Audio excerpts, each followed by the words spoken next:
Hey, hello everyone. I welcome you to Arc Genesis and today discussion is all about the ecology and environment. 15 question मैंने लिए हैं.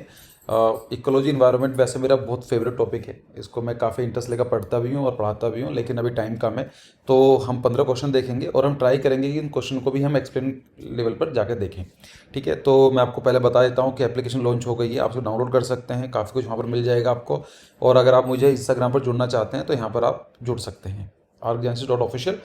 और आपको वहाँ पर बहुत सारे पजल्स रिडल्स के डेली 3-4 क्वेश्चन हम अपलोड करते हैं.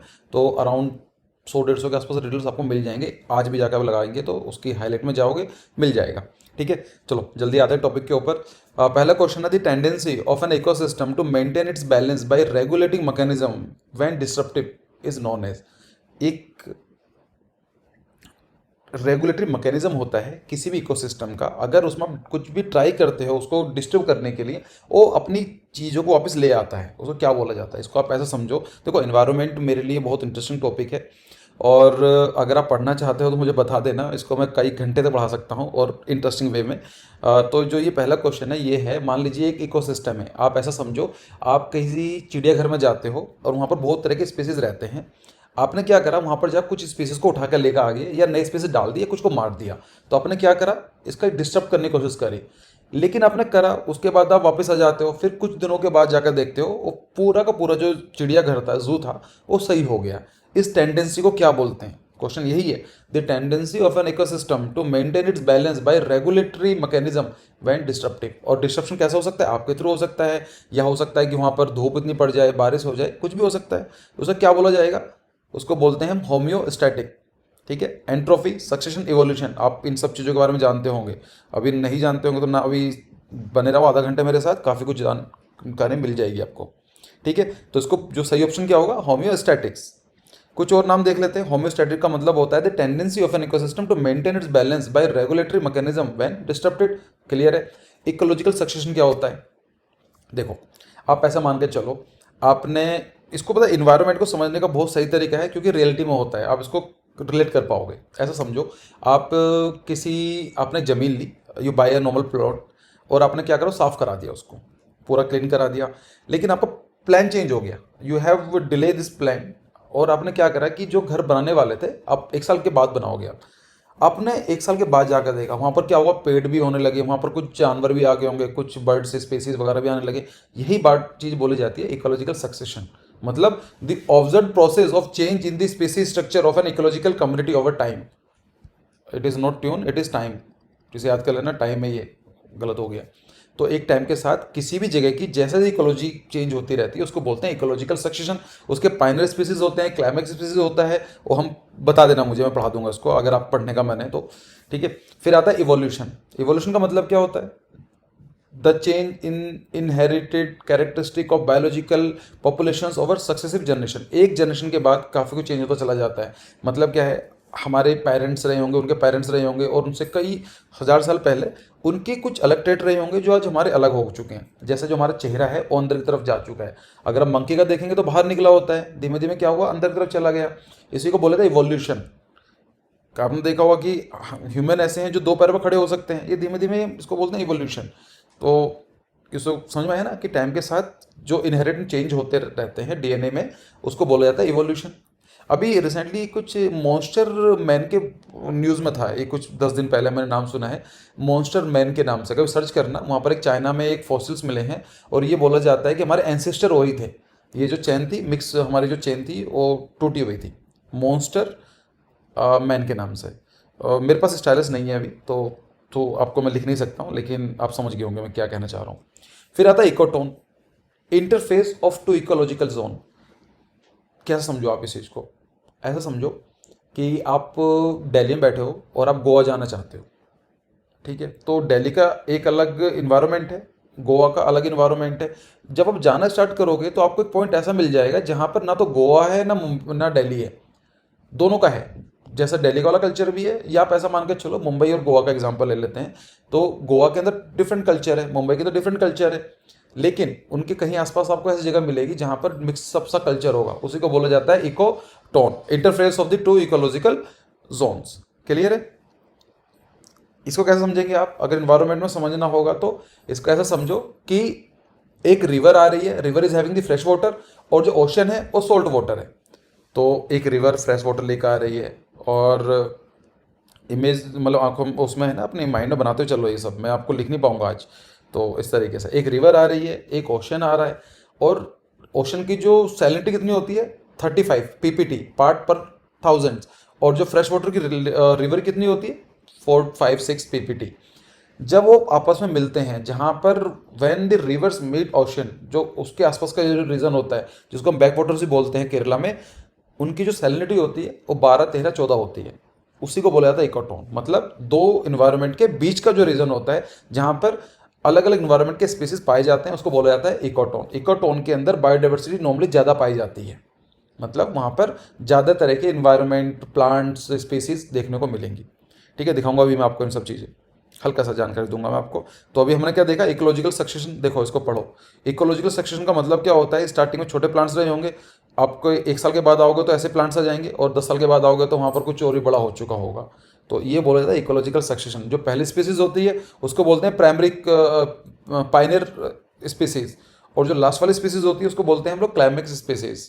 ठीक है, और भी कई सारी चीज़ें होती हैं जैसा आप ये देखेंगे। और ये नेचुरल भी हो सकता है, कभी कभी ऐसा भी हो सकता है कि पहले से इन्वायरमेंट था और टूट गया है, खराब हो गया है, फिर दोबारा से बना है। जैसे यहाँ पर जंगल हुआ करता था, आग लगी, खत्म हो गया, फिर धीमे धीमे क्या हुआ, फिर से इन्वायरमेंट वापस आने लगा, और आज आप देखेंगे पुराने वाला आ गया है। तो उसको बोला जाता है इकोलॉजिकल सक्सेशन। ठीक है, हमने एक बात करी इकोटोन के लिए, वही चीज़ है। मान लीजिए रिवर आ रही है, यहाँ पर ओशन है, तो यहाँ लेक, या लेक ओशन एक ही बात है यहाँ पर, जो आप एग्जाम्पल से समझो। तो जो ये वाला पार्ट है बीच वाला, उसको बोला जाएगा इकोटोन। ठीक है, आप ऐसा समझो, यहाँ पर लैंड है और यहाँ पर एक्वेटिक इकोसिस्टम है, लैंड इकोसिस्टम है, और जो बीच वाला पार्ट है उसको बोला जाएगा इकोटोन। इकोटोन के अंदर याद रखना मार्शलैंड जिसको बोला जाता है कुछ जगह, इकोटोन के अंदर बायोडाइवर्सिटी ज़्यादा होती है इन आसपास के इस रीजन से। मतलब जो ये वाला रीजन है, ये ट्रांजिशन इको सिस्टम है, इकोटोन जो बोला जाता है, it will have more biodiversity than aquatic ecosystem and land ecosystem. ये इसकी प्रॉपर्टी होती है। क्यों होती है, बात करें कभी और। फिर एक और आता है ऑटोट्रॉफ। ऑटोट्रॉफ का मतलब क्या होता है, जो खाना खुद बना लेते हैं। कौन बना लेता है, प्लांट्स। क्या कुछ और भी ऐसी स्पीसीज हैं, कोई है या नहीं है, जो खुद अपना खाना बना लेता है? अगर आपको पता है तो मुझे बताओ कमेंट सेक्शन में। प्लांट्स तो बनाते हैं, अब ये मत बोलना कि आम, केला ओला, वो प्लांट्स हो गए। क्या अदर तरह के स्पीसीज हैं which they can make food for them self? बताना उसको। हेटरोट्रॉफ क्या होते हैं, जैसे हम लोग हैं, एनिमल्स हैं, हम लोग अपना खाना खुद नहीं बनाते हैं, हम लोग किसी और को मार के जिंदा रहते हैं। मारने का मतलब है, अगर आप नॉन वेजिटेरियन हैं तो आप लिविंग थिंग के ऊपर, मतलब एनिमल्स के ऊपर, लाइक चिकन, मटन और भी चीज़ें आती हैं। और अगर आप वेजिटेरियन हैं तो आप ये मत सोचो कि आप किसी को मार कर नहीं खा रहे हो, क्योंकि प्लांट्स के अंदर भी जान होती है, उनको भी करते हैं। तो हम लोग, we don't produce food for our self, we always depend on other species to get the energy और द फूड। सेप्रोफाइट्स का मतलब क्या होता है, a term use for the organism which obtain nutritions from the dead organic matter. मतलब क्या होता है कि मान लीजिए आपने एक केला लिया, आम लिया, आपने थोड़ा सा खा लिया, कुछ पार्ट बचा हुआ, बट आपने उसको फेंक दिया। 2 दिन के बाद, 3 दिन के बाद यू विल रियलाइज कि उसमें बैक्टीरिया हो जाते हैं और खत्म हो जाता है। तो उसी को बोला जाता है saprophytes, those species which depends on the dead organic matters. ठीक है, नॉर्मली फंगी बैक्टीरिया के लिए दिया जाता है, कुछ एनिमल्स भी होते हैं। ठीक, जीरोफाइट्स का मतलब क्या है, plant that grows in desert. ऐसे प्लांट जो डेजर्ट्स में, मतलब evaporation is more than precipitation, बारिश कम होती है और इवोपरेशन ज़्यादा होती है, तो वहाँ पर क्या होगा, मरुस्थल हो जाएगा। याद रखना, डेजर्ट का मतलब होता है मरुस्थल, एक ऐसी जगह जहाँ पर आप मर जाएंगे। मतलब आपका मतलब कोई भी जाकर मर जाएगा। क्यों? क्योंकि वहाँ कंडीशन बहुत हार्श हैं, और ये अकेला इस तरह का होता है जहाँ पर उस कंडीशन के हिसाब से नाम दिया गया है। खैर, उसको हम पढ़ेंगे अभी इन्वायरमेंट के ऊपर। तो इसको बोलते हैं जीरोफाइट्स। उनके एडेप्टेशंस बहुत अलग अलग होती हैं। जैसे वहाँ पर आपको रात को चरने वाले नॉटिकल एनिमल्स मिल जाएंगे, या फिर निशाचर बोलते हैं उनको, रात को निकलने वाले। क्यों? दिन में इतनी गर्मी होती है, वो निकल ही नहीं पाएंगे। वहाँ पर ऐसे स्पीसीज मिल जाएंगे जैसे लाइक कैमल। कैमल के अंदर क्या होता है कि काफ़ी पानी स्टोर कर लेते हैं अपने पेट के अंदर। इन बाई चांस अगर पानी ना मिले तो camels can life can like वो 10-12 दिन तक जिंदा रह सकते हैं। तो ये उनको बोलते हैं एडेप्टेशंस। कैक्टस होते हैं, कैक्टस के अंदर आप देखेंगे शेल्फ बनी होती है, एक लेयर, और वैक्सीज सी लेयर बनी होती है इवोपरेशन खत्म करने के लिए। इसीलिए कैक्टस आप उनको 10-15 दिन, 20 दिन पानी नहीं दोगे चल जाते हैं, because they have adapted themselves in terms of desert like region, and this thing is called as xerophytes. ठीक है, ये काफ़ी, चलो बाद में डिस्कस करेंगे इनको डिटेल में, नहीं तो वीडियो बहुत लंबी हो जाएगी। ये मेरा फेवरेट टॉपिक है एनवायरनमेंट डिस्कस करना। तो आप ये देख रहे हैं, इट इज़ xerophytes। ठीक है, चलो अभी तक हमने एक क्वेश्चन डिस्कस किया है, तो शायद बड़ी भी होगी, बट अगेन पढ़ने का मैंने तो पढ़ो, तो थोड़ा सा टाइम तो लगाना पड़ेगा आपको। EIA स्टैंड फॉर, क्या होता है EIA? क्या होता है EIA? याद रखना, 10 साल कंप्लीट हुए हैं इसको अक्टूबर 2020 में, तो पूछ सकते हैं इस साल में। 2010 अक्टूबर में आया था एंड 2021, तो 11 साल हो गए हैं इसको। इसका मतलब होता है इन्वायरमेंट इम्पैक्ट असेसमेंट। बहुत सिंपल तरीके से समझते हैं इसको भी, आप ऐसे समझो, सपोज कीजिए आप किसी स्टेट के CM है या PM है, और आपको दिखाई देता है कि एक जंगल है, और अगर हम यहाँ पर रोड बना देंगे तो काफ़ी फ़ायदा हो जाएगा। तो आप क्या करेंगे कि हाँ, रोड बनेगी तो डेवलपमेंट आएगा, कनेक्टिविटी बढ़ेगी, एम्प्लॉयमेंट जनरेट होगी। यस, बिल्कुल होगी। लेकिन आपने एक पर्सन आते हैं, कोई बोलते हैं कि आपने जो रोड बनाने वाले हो उससे एनवायरनमेंट के बहुत इम्पैक्ट पड़ने वाला है। तो जो वो बंदा बताएगा ना एनवायरनमेंट के ऊपर क्या पड़ने वाला है, उसी को बोला जाता है एनवायरनमेंट इम्पैक्ट असेसमेंट। कि कोई भी चीज़ करने के लिए first we think about not terms of the economy और इन्वायरमेंट के साथ साथ हम वो भी चेक करते हैं कि इन्वायरमेंट के ऊपर क्या इस चीज़ का इम्पैक्ट। ठीक है, तो उसकी फुल फॉर्म क्या होगी? Environment impact assessment, option number D. Next question, with respect to the energy conservation and cost efficiency the nature of an ideal build form should be. अगर आप किसी जगह पर एनर्जी कंजर्व करना चाहते हो और कॉस्ट को एफिशिएंसी बढ़ाना चाहते हो, तो उसका जो बिल्ड फॉर्म होगा, मतलब देखने में कैसी लगनी चाहिए, क्या होना चाहिए? High rise low density, medium rise high density, low rise high density, low rise high density. तो एक बड़ा प्यारा सा वर्ड है बुद्धिज्म के अंदर, extreme of everything is dangerous, मध्यम पात। तो ना तो आप लो राइज कर देंगे तो उसमें क्या होगा कि आपकी एफिशिएंसी कम हो जाएगी, और हाई राइज कर दोगे तो एफिशिएंसी ज़्यादा हो जाएगी, लेकिन उसकी कॉस्ट बढ़ जाएगी, है ना। तो high rise and low density का मतलब क्या है? मतलब नहीं है ना, इतनी बड़ी बिल्डिंग बना दो, खाली खाली टावर्स बना दोगे। तो right option will be the medium rise high density. आप ना तो ज़्यादा छोटे घर बनाओ, हाई राइज पे जाओ, इतने हाई राइज भी जाने की जरूरत नहीं है, मीडियम राइज और हाई डेंसिटी रखोगे तो it will be work, it will be better for the energy conservation and the cost efficiency. अब क्यों होता है तो इसको हम कोई बाद में डिस्कस करेंगे, ना तो मेरे पास स्टाइलिस है और ना टाइम है। Answer is B, medium rise high density. चलो नेक्स्ट क्वेश्चन देखते हैं। Development that meets the need of the present generation without compromising the ability of the future generation to meet their own need is termed by the UNDP। Development इस तरह का होना चाहिए कि जो आज की जनरेशन है वो अपने पूरे खर्चे तो करे, लेकिन आने वाली जनरेशन के इंटरेस्ट पर ना खर्च करे। तो उसको बोला जाता है सस्टेनेबल डेवलपमेंट।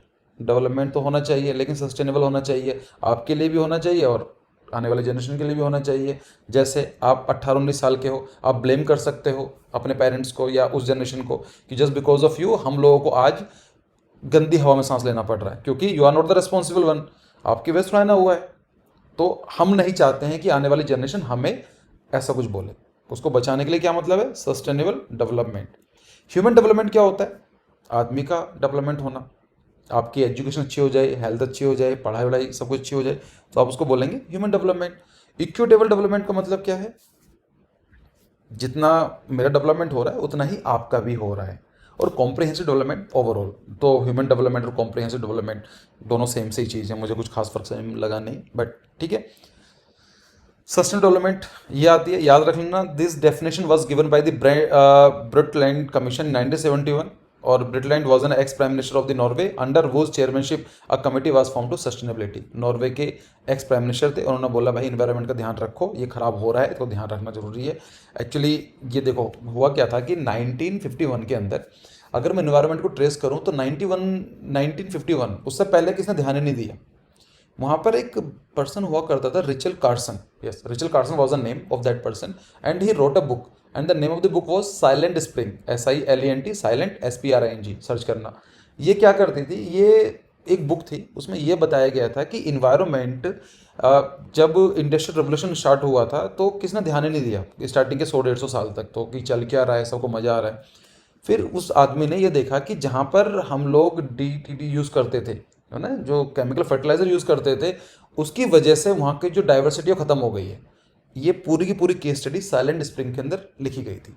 तो ये हम वहाँ से टेस्ट कर सकते हैं। 1959 के अंदर एक एक्ट आया था, NEPA, national environment protection act. India का नहीं था, यूएसए का था, यूएसए के अंदर बताया गया था। इंडिया के अंदर ट्रेस करेंगे तो 1971 के अंदर प्लानिंग कमीशन ने पहली बार ऐसे कुछ बात की थी। तो 1970s का जो टाइम पीरियड है ना, वहाँ पर सब कुछ ऐसा चल ही रहा था इन्वायरमेंट को थोड़ा सा, ठीक है। तो ये हमारे इंडिया का चीज़ थी। लेकिन आप जो कुछ याद करना है, मैंने लिस्ट बना दी है। 1972 ये याद कर लो, पहली हुई थी Stockholm conference of human environment, ये जरूरी है। और आप चाहो तो 1980 का याद कर लो, वर्ल्ड कंजर्वेशन स्ट्रेटजी बनाई गई थी of the international union of the conservation of the nature. कहाँ पर है? ग्लैंड पर, it is in Switzerland. 1992 most important earth summit, Rio the Janeiro, और वहाँ पर एजेंडा 21। एजेंडा 21 का मतलब क्या होता है? 21वीं सदी के लिए क्या करना चाहिए, उसको बोला गया एजेंडा 21 बनाया गया था, ठीक है। फिर 2002 के अंदर क्या होता है? यूनाइट, इसको छोड़ दो, इतना जरूरी नहीं है, ठीक है। तो अगर आपको याद करना है तो 2003 क्योटो प्रोटोकॉल को याद कर लीजिए, और ये जरूरी है। ग्रीन हाउस गैसेस के बारे में बात किया करता है ये। ग्रीन हाउस गैसेस क्या होती हैं? Those gases which have the ability to trap the heat. जैसे क्या हो सकता है?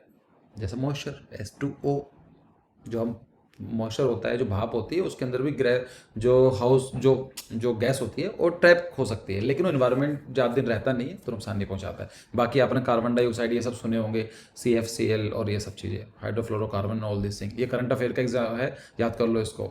2021 United Nations climate change conference, तो ये 1992 की होती है। तो कब हुई? 2015 वाली कहाँ पर थी? पेरिस पीस क्लाइमेट डील, वो याद रख लेना। और 2021 कहाँ होगी? ये याद करना, यूके के अंदर, ग्लासगो, मतलब यूनाइटेड किंगडम्स को होस्ट कर रहे हैं। कहाँ पर होगी इसकी लोकेशन? ग्लासगो। ग्लासगो कहाँ पर है? स्कॉटलैंड में, ठीक है। ये करंट अफेयर है, मैंने डाल दिया इसमें।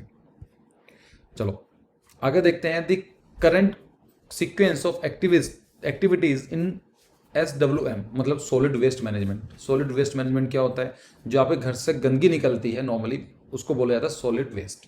जैसे ऑर्गेनिक निकल सकता है, सब्जियां, कुछ बचा उचा रहता है, या फिर जो घर से वेस्ट निकलता है। तो क्या तरीका होना चाहिए?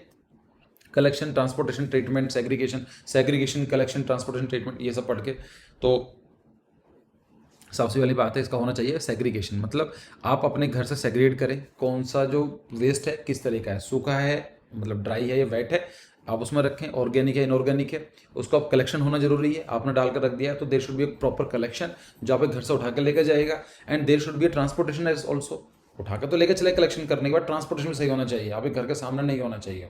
एंड देन लास्ट में ट्रीटमेंट, कि आपने जो भी चीज़ करी उसको ट्रीट करके उसको ठीक कर दिया। क्या होता है सॉलिड वेस्ट मैनेजमेंट? ऐसा कुछ होता है, जो गंदगी निकलती है उसको देखा होगा आपने, जो दिल्ली में रहते हैं तो गाजीपुर बॉर्डर पर देखा होगा, हर जगह ये सब मिल जाएगी, इसको बोलते हैं लैंडफिल, लैंड डंपिंग। चलो next question, Kyoto protocol 2003 addresses the issue of biodiversity, green house gases, wetland, rain water harvesting. कुछ नहीं बताऊंगा मैं, इसका जवाब थोड़ी देर पहले दे चुका हूं मैं। चलो तो अच्छा, यहाँ पर आ ही गया ना, तो सही ऑप्शन क्या है? ग्रीन हाउस गैसेज, अभी थोड़ी देर पहले बात की थी 2003 के अंदर क्योटो प्रोटोकॉल। रामसार कन्वेंशन, ये भी याद कर लो, बहुत ज़्यादा इंपॉर्टेंट है, मतलब सबसे ज़्यादा इंपॉर्टेंट यही है। रामसार कन्वेंशन किसके लिए है? It is for the wetland. Ramsar क्या है? It is an a city in Iran, और वहाँ पर पहली बार बात की गई कि हम जो वेटलैंड होते हैं उनको प्रोटेक्ट करना जरूरी है। वेटलैंड की definition according to the Ramsar वो बहुत ही डिफिकल्टली कॉम्प्लेक्स है, कि किसी भी टाइम पीरियड में लो टाइड और हाई टाइड के अंदर 6 मीटर से ज़्यादा गैप नहीं होना चाहिए, and all this thing. Simple तरीके से समझो, ऐसा एरिया जो गीला सा रहता है, वेटलैंड टाइप का रहता है, सूख भी जाता है, लेकिन नॉर्मली ना तो सूखा है ना गीला रहता है, मतलब ओशन को हम वेटलैंड नहीं बोलेंगे, और डेजर्ट को भी वेटलैंड नहीं बोलेंगे, वहाँ पानी नहीं होता, वहाँ पर पानी ही होता है। लेक हो गया, पॉन्ड्स हो गए, it is called the wetland, ठीक है।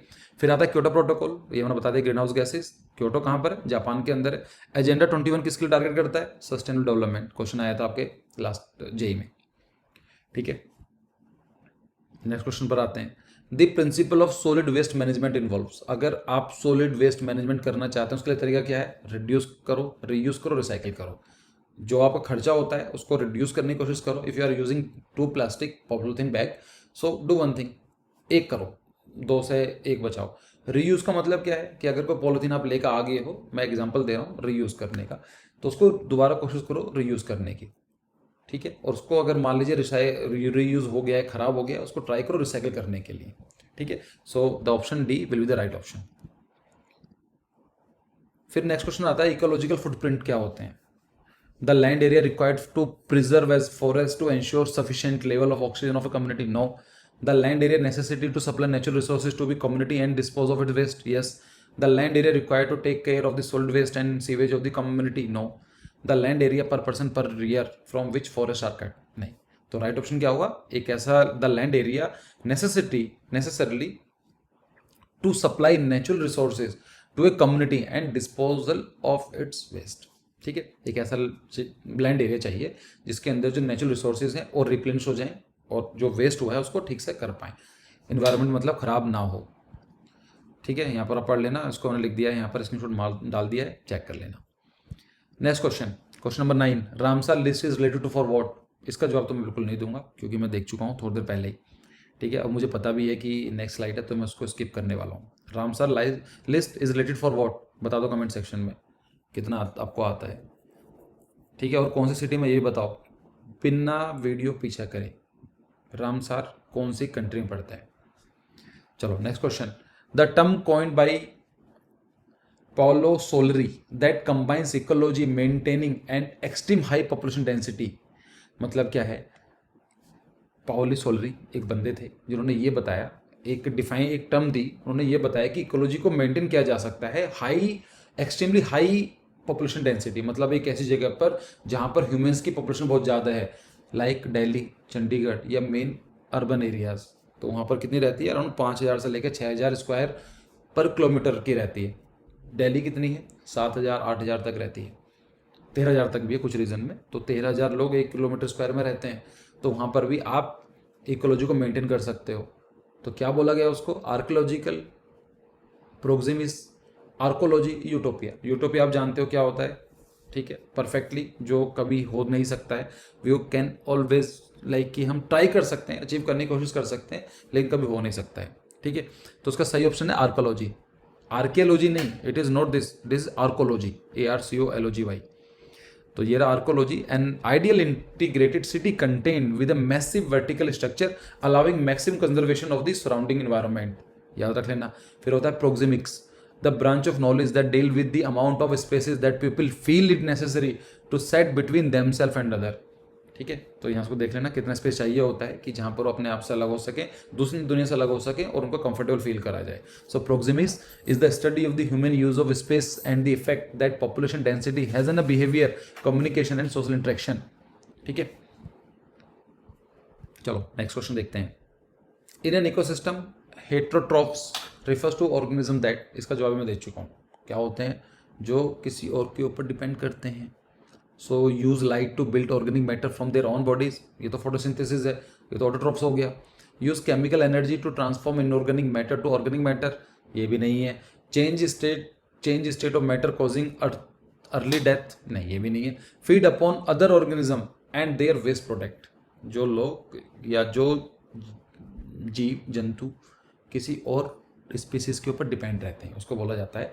अब किसी और के ऊपर डिपेंड होने का मतलब हो सकता है कि वो प्लांट्स हो या कुछ और. तो आप सब लोग, मैं, आप जितने भी लोग हैं 100% हेट्रोट्रॉफ्स हैं.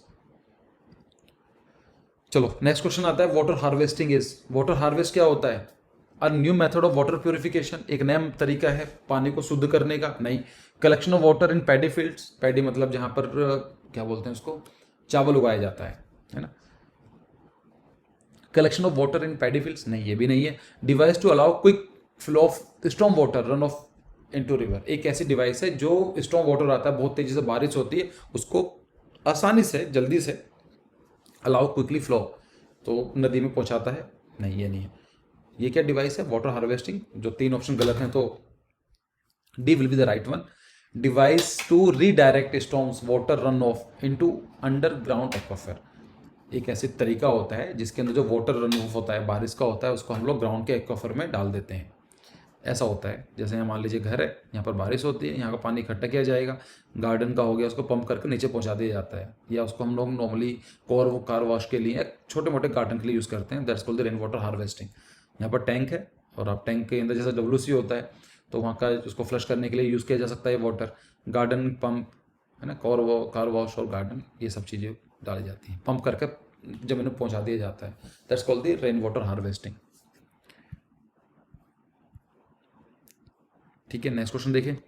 चलो, a dark brown organic compound found in the soil due to partial और complete decomposition of vegetable matter is known as, क्या होता है उसको, लॉन्ग टेक्सचर ह्यूमस मल्च, तो उसको बोला जाएंगे ह्यूमस। ऐसा तो होता है काला काला सा, ठीक है। ये तो है डार्क ब्राउन ऑर्गेनिक कंपाउंड, तो ये काला सा ऐसा हो जाता है। एक चीज़ और मैंने यहाँ पर डाल दी है, जिसको बोलते हैं हम लोग सोयल लेयर्स बोलते हैं। अगर आप कोई देखते हैं ना तो कि जहाँ पर आप पेड़ पौधे उगाते हैं तो ऊपर वाली जो लेयर होती है वहाँ पर क्या होता है उसको बोलते हैं ऑर्गेनिक डेब्री और पार्शली डिकम्पोज्ड, इसको बोलते हैं ओरिजन। जो नीचे वाली लेयर होती है उसको बोलते हैं टॉप सोयल, उसके नीचे बोली जाती है सब सोयल, फिर बोलते हैं पेरेंट मटेरियल, पेरेंट रॉक या बेड रॉक। तो ये शायद आपने पढ़ा होगा इन ज्योग्राफी के सेशन में, एनसीईआरटी में नहीं होगा तो कई बाद में देख लेंगे। यहाँ पर मैंने क्यों डाला है, क्योंकि जो ऊपर वाली लेयर होती है वहाँ पर ऑर्गेनिक डेब्री होती है और उसको ह्यूमस बोलते हैं। चलो, the word bionomics refers to a management of land, management of project, management of life fund और life project और land। क्या होता है bionomics? Bionomics is the comprehensive study of an organism and its relation to its environment, ठीक है। तो दो question और रहते हैं, कर लेते हैं उनको भी। PH value of treated domestic water supply should be between, pH का मतलब क्या होता है, what is the full form of pH? PH बोलते हैं, पीएच 1 से 7 तक एसिडिक होती है, 7 न्यूट्रल होता है, 7 से लेकर 14 तक एल्कलाइन बन जाती है। पर पीएच की फुल फॉर्म क्या है? अगर आपको पता है तो मुझे बताना नीचे कमेंट सेक्शन में। तो pH value of treated domestic water कितनी होनी चाहिए?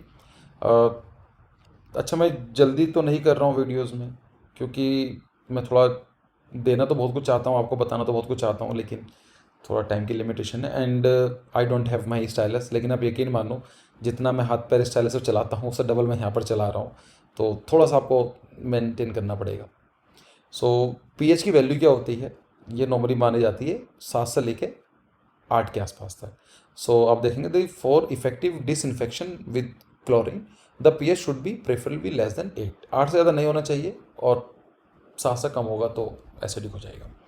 यहाँ पर मैंने डाल दिया है एसिडिक 1 से लेकर 7 तक बोला जाता है, 7 को न्यूट्रल बोला जाता है और 7 से लेकर 14 तक बोला जाता है बेस या एल्कलाइन। तो यहाँ पर आप देखते हैं गैस्ट्रिक एसिड होता है, लेमन जूस होता है, कितना होता है उसका, Apple juice, tomato juice, black coffee. तो अगर आप इन सब चीज़ों को कंज्यूम करेंगे तो आपको एसिडिटी बनने के पूरे पूरे चांसेस हैं।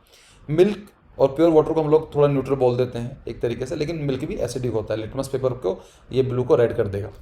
जो एग है और फिर यहाँ से बेस होना स्टार्ट हो जाते हैं, egg, baking soda, hand soap, ammonia solution, ये खाने वाली चीज़ नहीं है, ये सब ऐसी है, ठीक है। तो कितने होने चाहिए? लेस देन 8 और 7 के आसपास, 7 से 8 के आसपास। Last question for today, turbidity of water is due to, जो टर्बिडिटी होती है पानी के अंदर क्यों होती है? एल्गे की वजह से, फंगी की वजह से, ऑर्गेनिक सॉल्ट की वजह से, या सस्पेंडेड पार्टिकल्स की वजह से? तो आप देख लो, लो टर्बिडिटी तो साफ है पानी, और अगर हाई टर्बिडिटी तो डार्क हो गया। क्या है सही ऑप्शन? सस्पेंडेड मैटर्स, ठीक है।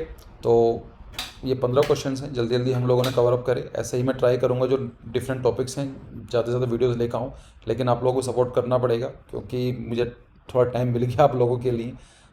एक्चुअली यहाँ पर घर पर काम चल रहा है, तो मेरा काम सिर्फ देखने का है, तो मैं अपने नॉर्मली रूटीन में नहीं हूँ। देन आई थॉट कि इट इज़ बेटर कि अगर कुछ आपके लिए कुछ बनाया जाए, तो प्लीज़ सपोर्ट करो इन चीज़ों के लिए। अगर आपको कोई चीज़ अच्छी लगती है तो लाइक डिसलाइक करो, बताओ कुछ कमियां हैं तो इस ऐप को जाकर डाउनलोड करो। और अगर आप यहाँ पर एक चीज़ और मैं बस बोलना चाहता हूँ, आपको प्लान बेस्ड क्वेश्चन में प्रॉब्लम आ रही होगी या कहीं पर भी आ रही है, तो हम लोगों का जो कोर्स है बहुत सस्ता है, 699 रुपीज़ का है। आप इस ऐप के थ्रू डाउनलोड करके वहाँ पर लॉगिन कर सकते हैं। आपको 100 रुपीज़ से भी कम की एक क्लास पड़ जाएगी अगर आप टैक्स भी काउंट करते हैं तो, और वन असाइनमेंट ऑल्सो। आपकी 7 क्लासेस के अंदर आई विल मेक श्योर कि आपके 20-30 नंबर ऑटोमेटिकली इंप्रूव हो जाएंगे। अगर आपने प्लान बेस्ड क्वेश्चन देख लिए हैं, उसके 2 सेशंस दिए हैं थ्योरी ऑफ डिज़ाइन के, बहुत इजीली आपको मैंने समझाया हुआ है। अगर आप अफोर्ड कर सकते हैं, go and watch that videos. बाकी मैं यहाँ पर ट्राई करूँगा कि जितना भी मैं यहाँ पर कर पाऊँ आप लोगों के लिए, ठीक है। बाकी लाइक करो, डिसलाइक करो और इंस्टाग्राम को ज्वाइन कर लो। See you in the next video. Thank you for joining, bye bye.